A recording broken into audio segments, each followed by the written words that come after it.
Multimodal, another hot sunny day in June. I'm here to interview James Coombes from RAFT AI. Hi James, how are you doing? Hello, very good, thank you. Excellent. Pleasure to be here. Great to see you again. Yes, likewise. And how are you finding the show today? Great. Yeah, look, we've been here I think last few years.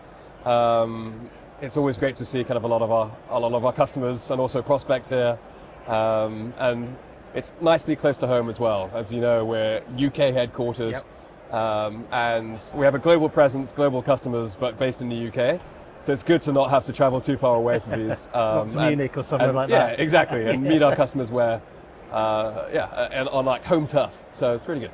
Excellent. So we're going to talk about AI, and I've got a few questions around that. So what do you see as the biggest barrier for AI being integrated into freight forwarders and custom brokers? I mean, plenty. As you'd expect. It's a fast-moving space, it's a fast-moving industry, a lot of things are changing by the day. Our customers are looking for that kind of credible and knowledgeable kind of provider who kind of understands that. We obviously spend all of our time just thinking about AI and how we deliver that to our customer base. And the world is changing. Yep. The world is changing for the better in terms of the tools and the platforms and the models that our customers have access to, it's an incredibly exciting time to be involved in this space, and it's a great place to be. And with that in mind, looking ahead with AI and innovation and the transformation, how do you see the trends happening in the next 2 to 5 years? Yeah, so a lot of the ways. So we talk about our business in kind of two ways. So we're a tech company. We deliver technology and we deliver leading models and AI practices to our customer base. But we're also a change management company. So our customers are looking for ways to improve their businesses, and that is via technology, but at the same time they need to learn how to bring in that technology in a sustainable and a scalable way into their organizations. And that's a huge part of a role that we play for our customers. And often it starts by identifying what we would kind of say is kind of our entry kind of wedge use cases that our customers recognize are key pain points, and pain points that they struggle with and have struggled with for years. And so often we're brought in to address these pain points, whether it's something like AP audit or customs brokerage or bookings or whatever it might be. We can articulate value and explain not just why it's a fun and great project to be involved in because it's AI and people want to be involved in AI, but also what the value is and what it means for our customer base. And that's really where the value that we provide to our customers is that we can help them articulate that, understand what value looks like, and understand why they're doing this in the first place. And then, so that's how we kind of typically start.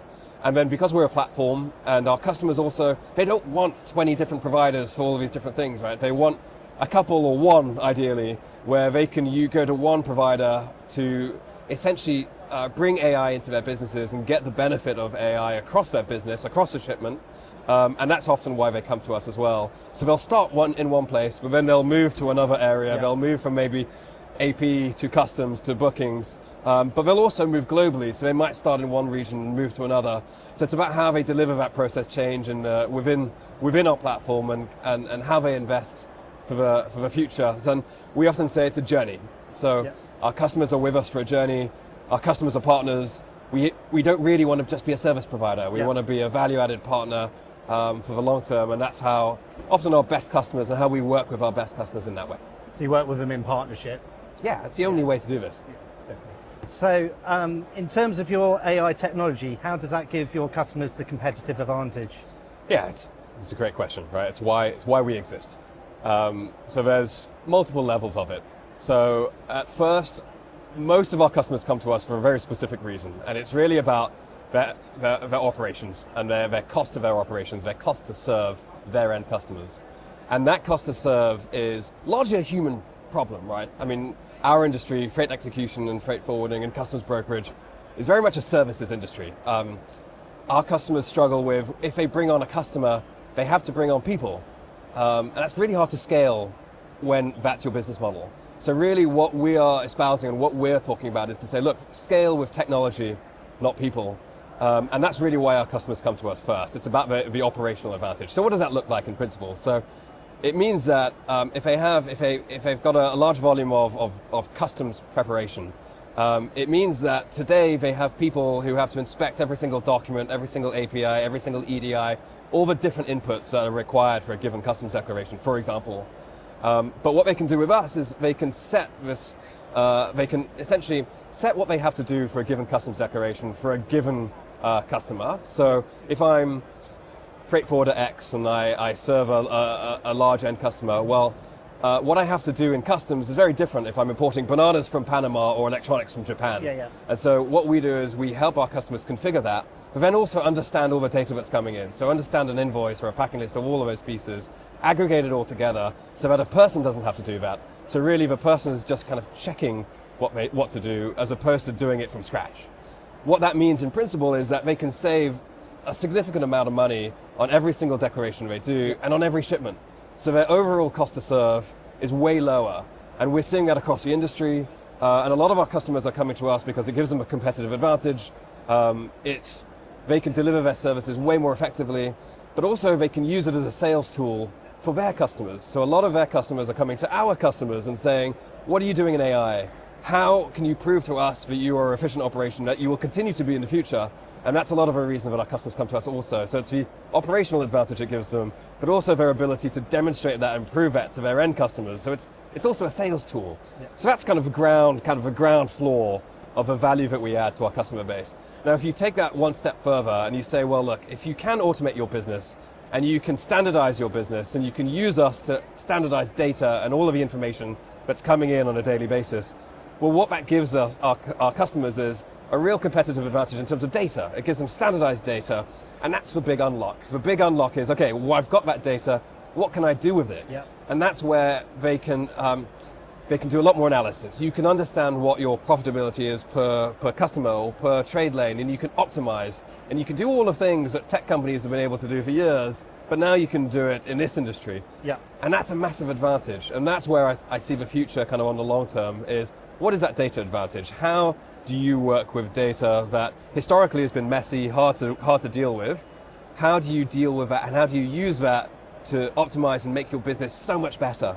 And that's, I think, the kind of the second level of a value that we add is that kind of data cleanliness and the benefits of being able to use data way more effectively than you could before. So to kind of recap, it's automation on the kind of OpEx bit first, leading to the optimization and how you can run your business better second.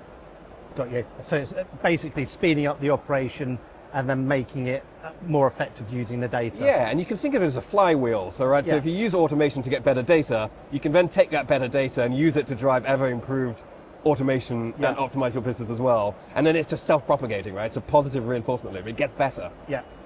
Okay, and in terms of your platform's a B2B SaaS solution, and to continue with long-term growth, what do you see are the biggest barriers and the pain points for implementing your solution to the market?